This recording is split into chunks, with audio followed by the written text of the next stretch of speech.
постановление старшего следователя Следственного отдела по городу Сыктывкар Следственного управления Следственного комитета России по Республике Коми Тетерина о возбуждении по лицевому ходатайству об избрании меры пресечения в виде заключения под стражу в отношении Первакова Евгения Юрьевича, 21 октября 80-го года рождения, уроженца села Выгород Сыктывкарского района Республики Коми, гражданина Российской Федерации, не проходившего военную службу в связи с переломом тяжелых хронических заболеваний, не имеющего высшего образования, женатого, имеющего на иждивение двоих малолетних детей, работавшего руководителем службы Республики Коми по тарифам, ранее несудимого подозреваемого в совершении преступления, предусмотренного частью 6 статьи 290 Уголовного кодекса Российской Федерации, установил 4 марта 2016 года старшим следователем Следственного отдела по городу Сыктывкар Следственного управления Следственного комитета России по Республике Коми по отношению Первакова возбуждено уголовное дело номер 268-15-01 по признакам состава преступления, предусмотренного частью 6 статьи 290 УК РФ по факту умышленного получения 18 апреля 2014 года руководителем службы Республики Коми Перваковым от Рамаданова через посредников взятки для незаконного оказания услуг имущественного характера в размере 5 845 874 рублей 71 копейки путем исполнения обязательств Первакова и Первакова Пертового комплексного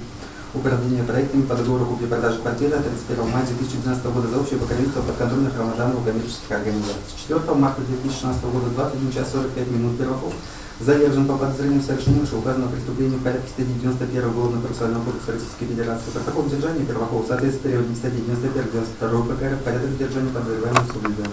6 марта 2016 года в Сыктывкарский городской суд поступило ходатайство старшего следователя Следственного отдела по городу Сыктывкар Союзской России по Республике Коми Тетерина об избрании Первакова меры пресечения в виде заключения под стражу.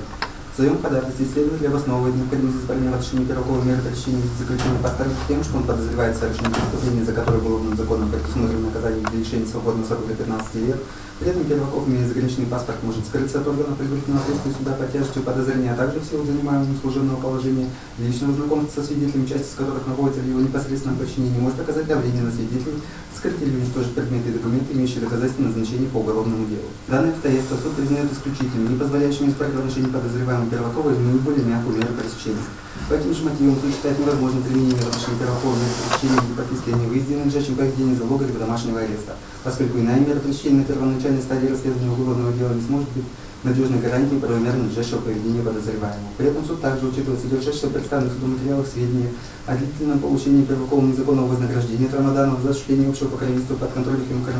коммерческих организаций, используемых в совершении инкриминируемого преступления, повышенной меры конспирации, а также то обстоятельство, что супруга Первакова в настоящее время не допрошена по обстоятельствам уголовного дела.